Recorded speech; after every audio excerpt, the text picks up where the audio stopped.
Hello my friends, today I'm going to show you an easy and delicious way to make stuffing. And before y'all get crazy in the comments and go, it's not stuffing, that's called dressing. Whatever you want to call it, doesn't matter to me, stuffing or dressing, I'm going to call it delicious.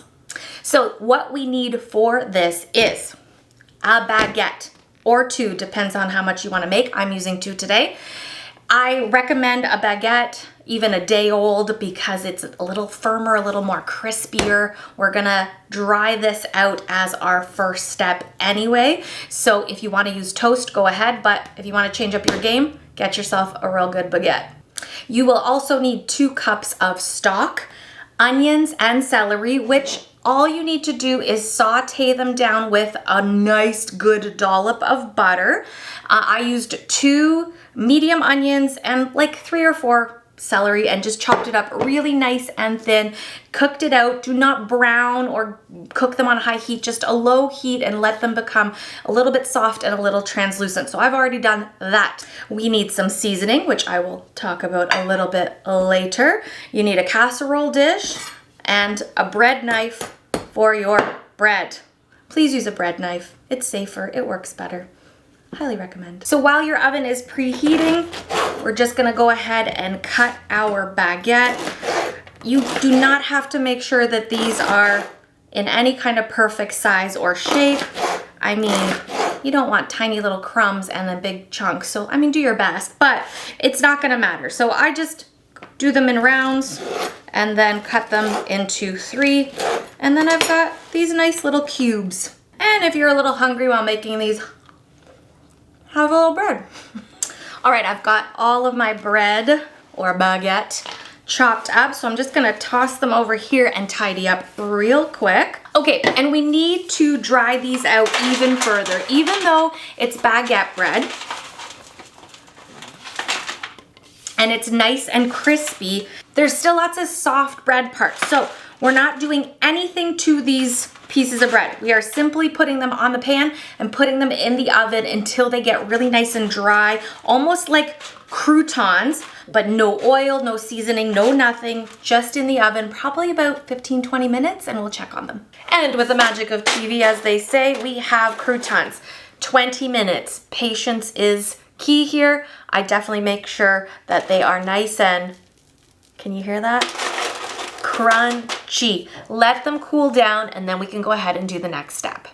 And the next step is assembling it all together. So I am just going to try not to lose any of these. Okay, hold on. Tilt. There we go. Woohoo! Oh, they all got in the bowl. I didn't lose any, right? All right, so my croutons are in the bowl. I'm going to add in my sauteed onions and celery that are all nice and buttery as well. Here we go, here we go. Get all those last little bits in there. Now I am gonna hit it with some salt and pepper, but not too much salt because I already have salted butter in here with the onions and celery, and I'm not using a low sodium stock, so there's already salt in what I'm doing here. So I'm not gonna do too much, but I do love fresh pepper. So a good couple hits of that.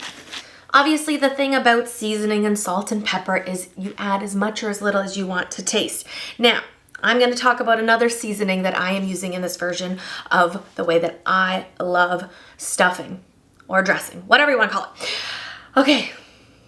Think of the holiday ingredients that you love and the herbs and spices like sage and rosemary.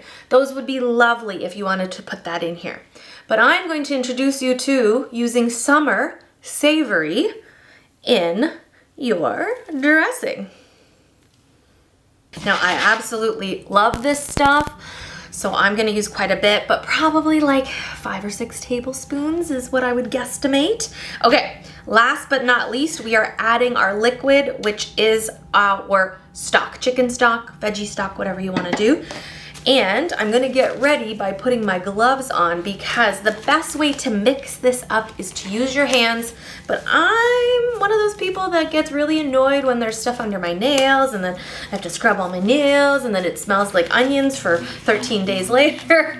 So the gloves are on. Now I said about 2 cups of stock, but what I like to do is add a little bit and start mixing, and just make sure that you're gonna have enough to coat it, but not make it soaked and soggy, right? We don't want soggy, we want coated and delicious.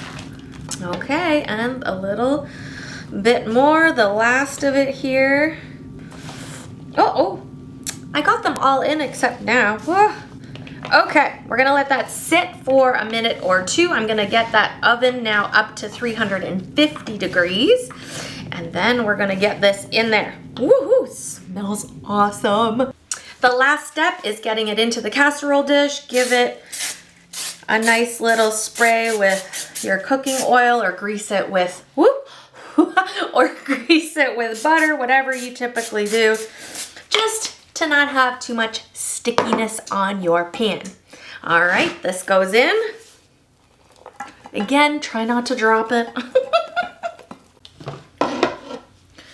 Don't leave any of that goodness behind. Make sure you get all of that out of your bowl. Oh, it's so easy, but it's so fragrant. And now all we have to do is wait for it to come out of the oven. I feel like this is enough for just me. Hot out of the oven, ready for the dinner table. And I mean, don't forget to make extra so that you have leftovers. The aroma, the crunchiness from the top layer, and then that beautiful sort of more mushy flavor on the bottom. I know mushy is a bad sounding word, but I'm telling you, just the mixture of texture and the wonderful flavor in this. I know it's something that, well, I know it's something I love, and I hope you at least try. Thank you so much for joining me on this stuffing or dressing episode of The Silly Kitchen. I hope that you have a wonderful holiday season, that you get to spend it with your loved ones eating something that you love. Till next time.